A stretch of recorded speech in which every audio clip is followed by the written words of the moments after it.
नमस्कार विद्यार्थी बंधू भगिनींनो, आज आपण interest on capital and interest on drawing या दोन नवीन ऍडजस्टमेंट लर्न करणार आहोत.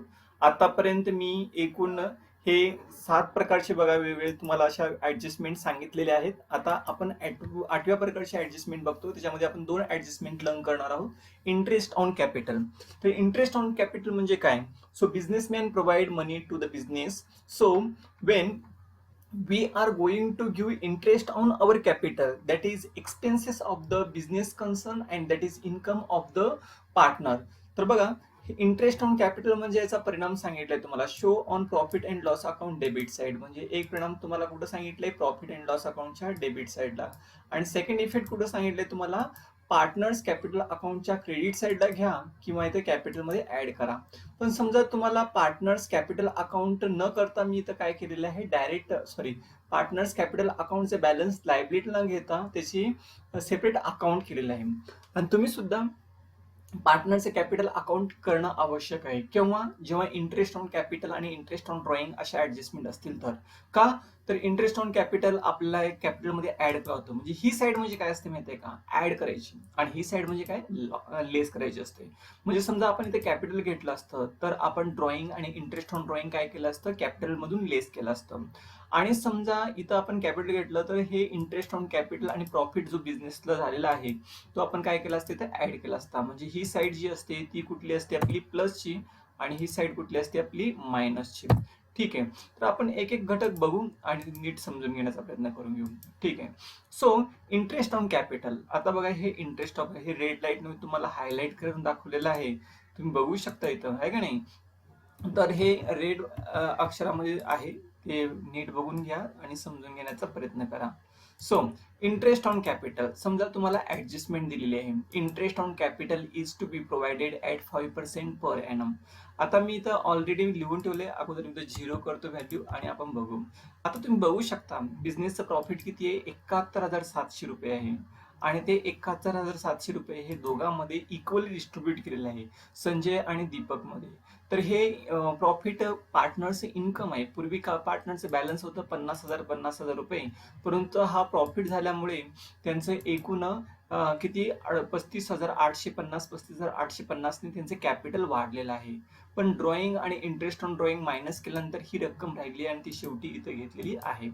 तर इंटरेस्ट ऑन कॅपिटलमुळे आपल्या बिझनेसचा काय झाला या ठिकाणी? आता काय होणार ते बघू आपण. इंटरेस्ट ऑन कॅपिटलचा आपल्या बुक्स ऑफ अकाउंट्स वरती कसा इफेक्ट होतो तो आपण बघू. आता 5% जर आपण काढलं म्हणजे कशावरती काढणार? 50,000वरती. ते कसं काय काढणार? इकडे बघू शकता तुम्ही. सो इक्वल टू हे 50,000वरती 5% जर आपण काढला तर येणार किती? 2,500. बघा, मी ते 2,500 लिहिलेले, इथं 2,500 येणार आहे. म्हणजे एक परिणाम कॅपिटल अकाउंटच्या क्रेडिटला आणि दुसरा परिणाम इथं प्रॉफिट अँड लॉस अकाउंटच्या डेबिटला घेणार आहात. सेम टू सेम इथं सुद्धा 2,500, कारण दोघांचे कॅपिटल सेम आहे. त्यामुळे बघा, पूर्वी प्रॉफिट जास्त होता पण आता प्रॉफिट कमी झालाय. का? तर एकूण 5,000 ने प्रॉफिट कमी झालाय. पूर्वी 71,700 प्रॉफिट झाला होता इथं, राईट? जेव्हा मी इथं 0 केलं तेव्हा 71,700 प्रॉफिट होता आणि तो वाटून दिला होता. पण आता तो प्रॉफिट कमी झालाय. तो म्हणून इथं क्रेडिटला सुद्धा अमाऊंट कशी आली? कमी आली आहे. आणि ऑब्व्हियसली तुमचा क्लोजिंग बॅलन्स सुद्धा काय झाला? कमी झालेला आहे. आणि आपला अकाउंट 1,50,000 ने टॅली झालेला आहे. त्याचप्रमाणे आता इंटरेस्ट ऑन ड्रॉइंग असेल. आता इंटरेस्ट ऑन ड्रॉइंग इथं मी काय करतो? अगोदर 0 करून घेतो आणि नंतर बघून घेऊ. बघा, इंटरेस्ट ऑन ड्रॉइंग आपली इथं 0 असताना काय झालं बघून घेऊ. आता बघा, एकूण 70,000 प्रॉफिट दिसत आहे आणि प्रत्येकाच्या हिश्श्याला 32,500 येतात. पण इंटरेस्ट ऑन ड्रॉइंग म्हणजेच काय? This is income of the business concern. Profit and loss account is one of the account of business and capital account is the partners accounts. So when we are going to pay interest on drawing, that is income of the business concern and that is expenses of the partners. बिझनेसचे income असेल तर आपण कुठे घेतो? Profit and loss अकाउंटच्या क्रेडिटला घेतो. Because of interest on drawing is income. So profit and loss account is nominal account. As per the rules of nominal account, debit all expenses and losses, credit all income and gains. आपण आपल्या बिझनेसला काही जरी income होत असेल तर ते क्रेडिटला घेतो आणि आपल्याला पार्टनरला जर वैयक्तिकरित्या जर लॉस होत असेल तर तो डेबिटला घेतो. एकूण संजयची इंटरेस्ट ऑन ड्रॉइंग किती दिली आहे 500 रुपये आणि दीपकची किती दिली आहे 600 रुपये. तर इथं 500 रुपये घेऊ आणि इथं किती घेऊ 600 रुपये घेऊ. बघा आता हे 500 आणि 600 ने आपलं नेट प्रॉफिट वाढलेलं आहे आता, आणि तोच नेट प्रॉफिट आपण इथं दोघांमध्ये इक्वल डिस्ट्रीब्यूट केलेला आहे आणि फायनल अमाऊंट ही जी क्लोजिंग बॅलन्सची अमाऊंट आहे ती इथं घेतलेली आहे. ॲक्च्युली प्रॉब्लेम मी आत्ता सगळे फॉर्म्युले यूज करतोय आणि ते तुम्हाला टॅली करून दाखवतोय, परंतु when we are going to solve problem मी कोणताही फॉर्म्युला यूज करणार नाही, डायरेक्ट तुम्हाला मी दाखवणार आहे ती कशा प्रकारे ते ॲक्च्युली ती ॲडजस्टमेंट आपल्याला सॉल्व करायची आहे. त्यानंतर आपल्याला बघायचं आहे इंटरेस्ट ऑन लोन. आता इंटरेस्ट ऑन लोन बघा, show on profit and loss account debit side and another effect show on liability side. okay, balance sheet liability side add in loan. आता आपण एक ऍडजस्टमेंट बघू आणि त्या ऍडजस्टमेंटच्या आधारे तो भाग समजून घेण्याचा प्रयत्न करून घेऊ. समजा इथं सांगितलं असेल तुम्हाला, असं सांगितलं असेल जसं इंटरेस्ट ऑन लोन रुपीज काहीतरी सांगितलं असेल तुम्हाला, इथं रुपीज सांगितलं समजा 500 सांगितलं असेल, तर मग आता काय होणार बघा. आता हे इंटरेस्ट ऑन लोन आपण काय करणार, ह्या लोन मध्ये आपण काय करणार ऍड करणार. मी अगोदर 0 करतो आणि नंतर मग तुम्हाला दाखवणार आहे हे इंटरेस्ट ऑन लोन. इथं मी याचा फॉर्म्युला जो आहे तो कॉपी करून इथं लिंक देतो, म्हणजे ज्याप्रमाणे मी इथं व्हॅल्यू चेंज करेन त्याप्रमाणे इथं चेंज होणार. आता बघू शकता तुमचं बॅलन्स शीट किती, बॅलन्स शीट ही टॅली होत नाही, याच्यामध्ये काही फरक पडलेला नाही. ओके ठीक आहे, बॅलन्स शीटचा विषय आपण नंतर बघू, कारण आता आपण प्रॉब्लेम टॅली करतोय. ह्या सर्व गोष्टी आपण समजून घेणार आहोत आणि त्यानंतर बघू. आपण फक्त याच्यावरती लक्ष ठेवा, इंटरेस्ट ऑन लोन. बघा आता समजा इथं 500 रुपये आपण व्याज देत असेल तर हे 60,500 झाले आणि इथं 500 रुपये. Interest on loan means this is expenses of the business concern because we are going interest on loan. So that is expenses of the business concern and our loan amount is going to increase, that is our liability. आपली liability आहे म्हणून आपण इथं घेणार आहोत. ज्याप्रमाणे interest on loan taken असेल, जसं लोन गिवन असेल, म्हणजे लोन गिवन म्हणजे कोण्या साईडला असणार आहे, या साईडला असणार आहे. आता इथं आपण हे 0 करून घेऊन व्हॅल्यू. आता बघा इंटरेस्ट ऑन लोन आपण इथं घेऊ, याला लिंक देऊ आपण. समजा आपण लोन दिलेला आहे आणि त्या लोनवरती आपल्याला एक 5,000 रुपये मिळत आहेत. ठीक आहे, तर हे 5,000 रुपये इथं आले बघा. म्हणजे एक परिणाम असेट्स मध्ये ऍड करायचंय इन्व्हेस्टमेंट मध्ये आणि इकडे घ्यायचंय. मग ते इंटरेस्ट ऑन लोन असेल किंवा इंटरेस्ट ऑन इन्व्हेस्टमेंट असेल, म्हणजे इथं लोन गिवन असेल किंवा इन्व्हेस्टमेंट असेल, म्हणजे जेव्हा आपण कोणाला तरी लोन देतो त्यावरती आपल्याला व्याज मिळणार आहे. That time our assets are going to increase. So assets account should be debited means assets balance we have to be increase and our income is also increased, so we have to show on credit side. तर अशा प्रकारे आपण ती adjustment सांगू शकतो.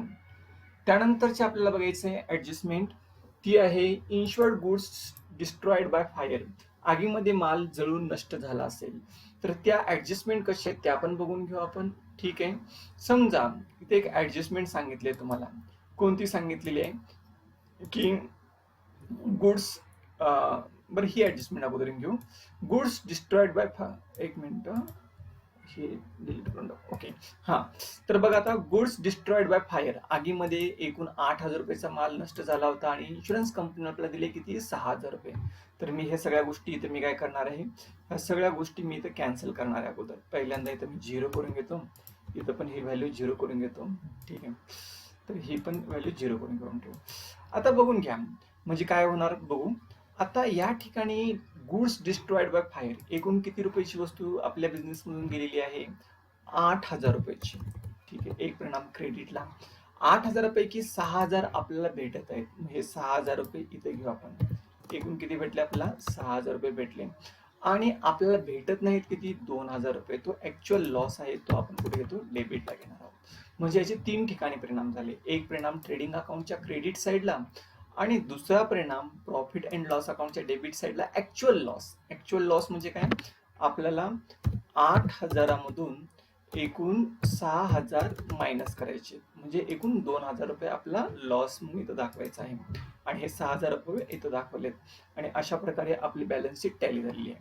त्यानंतर same adjustment आहे. Goods of ₹500,000 destroyed fire and insurance company admitted ₹2,000. आता सेम फॉर्म्युला आपण यूज करून घेऊ. इथं एकूण किती रुपयाची वस्तू होती 5,000 रुपयाची आणि आपलं नुकसान किती झालंय, एकूण इन्शुरन्स कंपनीने दिले किती 2,000, म्हणजे ऍक्च्युअल लॉस किती आहे 3,000. मग इथं घ्या, इथं घ्यायचं किती 5,000 रुपये. आणि इन्शुरन्स कंपनीने दिलेली रक्कम किती आहे? बघा इथं दिलेली रक्कम किती आहे? 2,000 रुपये. तर इथं 2,000 रुपये घ्या आणि एकूण रक्कम दिली नाही किती, जो डिफरन्स आहे तो इथे घ्यायचा, किती? 3,000 रुपये. तर अशा प्रकारे आपण काय करू शकतो? प्रॉब्लेम टॅली करू शकतो. अशी पण ऍडजस्टमेंट राहू शकली असते तुमची, जसं अनइन्शुअर्ड गुड्स डिस्ट्रॉयड बाय फायर किंवा ऍक्सिडेंट. आता अनइन्शुअर्ड म्हटलं असतं तर आपण सगळंच लॉस इथं दाखवला असता, म्हणजे पूर्णपणे समजा इथं गुड्स ऑफ आणि goods of ₹8,000 destroyed fire and insurance company admit claim किंवा नथिंग ऍडमिटेड एनी क्लेम असं जर राहिले असते, पण म्हणजे आपण याला ऍडजस्टमेंट चेंज करून घेऊ. इथं ऍडमिटेड आहे ना, तर असं काहीच आपण घेऊ नये काय. इथं एवढंच सांगितलं आपल्याला, काय? Goods of ₹8,000 destroyed by fire एवढंच सांगितलं असेल तर मग मात्र आपल्याला या ठिकाणी पूर्णपणे हा कम्प्लिटली लॉस आहे आणि इन्शुरन्स कंपनी आपल्याला काहीच देणार नाही, म्हणजे हा कम्प्लिटली लॉस आहे. आणि तो लॉस आपण एक परिणाम ट्रेडिंग अकाउंटच्या क्रेडिट साईडला आणि दुसरा परिणाम प्रॉफिट अँड लॉस अकाउंटच्या डेबिट साईडला घेतला असता. तर अशा प्रकारे हे अनइन्शुअर्ड आहे. ही कुठली ऍडजस्टमेंट झाली? ही अनइन्शुअर्ड झाली. आणि ही कुठली झाली? इन्शुअर्ड. अनइन्शुअर्ड म्हटलं की two effect, one effect on trading account credit side, another effect on profit and loss account debit side. आणि इन्शुअर्ड गुड्सचे आपण किती भेटले? एकूण 3 परिणाम भेटले. ठीक आहे. त्यानंतर बघू आपण गुड्स स्टोलन. आता इथं गुड्स स्टोलन असेल तर काय करायचं ते बघून घेऊ. गुड्स स्टोलन असेल तर एक परिणाम प्रॉफिट अँड लॉस अकाउंटच्या डेबिटला आणि दुसरा परिणाम ट्रेडिंग अकाउंटच्या क्रेडिट साईडला. समजा इथं ऍडजस्टमेंट सांगितले 8,000 रुपयाची वस्तू चोरीस गेलेली आहे, तर मग आता इथं आपण काय करणार आहोत? हे स्टोलन आहे ना, तर इथं 8,000 घेणार आहोत आणि याचा परिणाम दुसरा कुठे करणार? लॉस बाय थेफ्ट म्हणून इथे घेणार आहोत प्रॉफिट अँड लॉस अकाउंटच्या डेबिट साईडला.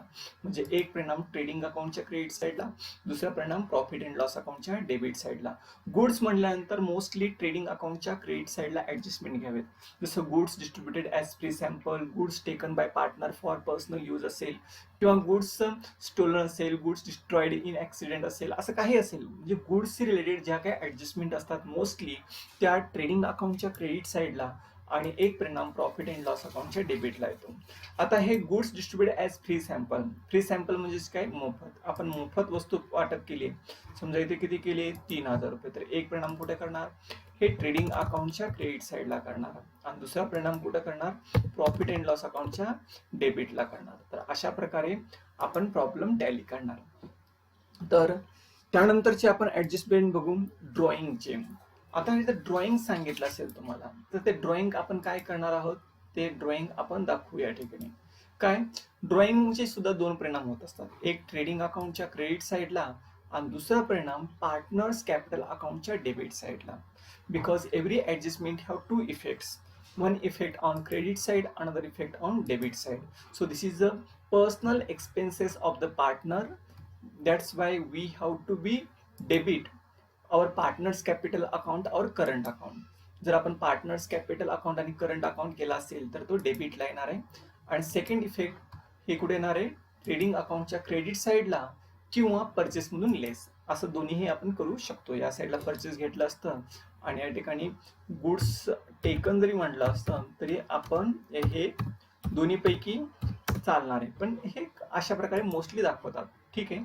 आता बघू या ठिकाणी goods of ₹2,000 taken by Sanjay for personal use not recorded in the books. अगोदर मी 0 करून घेतो व्हॅल्यू. हा, आता इथं बघू शकता तुम्ही काय. हा, तुम्ही बघा काय झालेलं आहे या ठिकाणी. 1,64,000 आपली बॅलन्स शीट टॅली झाली आहे, बरोबर आहे. परंतु जेव्हा आपण गुड्स घेतो, मग गुड्स कोणी घेतले? फक्त संजयने घेतलेले. किती रुपये घेतलेले? 2,000 रुपये. बघा, 1,66,000 ट्रेडिंग अकाउंटची क्रेडिट साईड, क्रॉप्स प्रॉफिट 66,000 आणि प्रत्येकाच्या हिस्स्याला किती येणार आहे? 33,000 आणि आपलं एकूण क्लोजिंग बॅलन्स 81 आणि 83,000 आहे. त्याचप्रमाणे आता जर समजा Sanjay and Deepak withdrawn ₹3,000 and 2,000 respectively. संजयने बिझनेस म्हणून 3,000 विड्रॉन केले. किती केले? 3,000 रुपये. ठीक आहे. आणि दीपकने आता 3,000 विड्रॉन केले तर ग्रॉस प्रॉफिट 67, नेट प्रॉफिट पण 67 आणि आपली ही बॅलन्सची टोटल आहे आणि हे क्लोजिंग बॅलन्स आहे. आता इथं ज्याप्रमाणे ड्रॉइंग करतो, ड्रॉइंग केल्यामुळं आपलं क्लोजिंग बॅलन्स काय होणार आहे? कमी होणार आहे. बघा आता दीपकचं एकूण किती ड्रॉइंग आहे? 2,000 रुपये. तर हे 2,000 रुपये आपण इथे घेऊ आणि हे 2,000 रुपये आपण या ठिकाणी दाखवू. त्यामुळे झालं काय? बघा तुम्ही एकूण जे क्लोजिंग बॅलन्स आहे म्हणजे हे 84,000 मधून हे 2,000 गेले, राहिले किती 82,500. इथे 85,500 मधून 3,000 गेले, राहिले किती तुमचे 81,500. तर अशा प्रकारे हे इंटरेस्ट ऑन कॅपिटल, गुड्स संबंधी ज्या ऍडजस्टमेंट आहेत त्या बघितलेल्या आहेत. आणि त्यानंतर आपण बघणार आहोत अनरेकॉर्डेड परचेस अँड अनरेकॉर्डेड सेल्स, पण ते नेक्स्ट व्हिडिओमध्ये.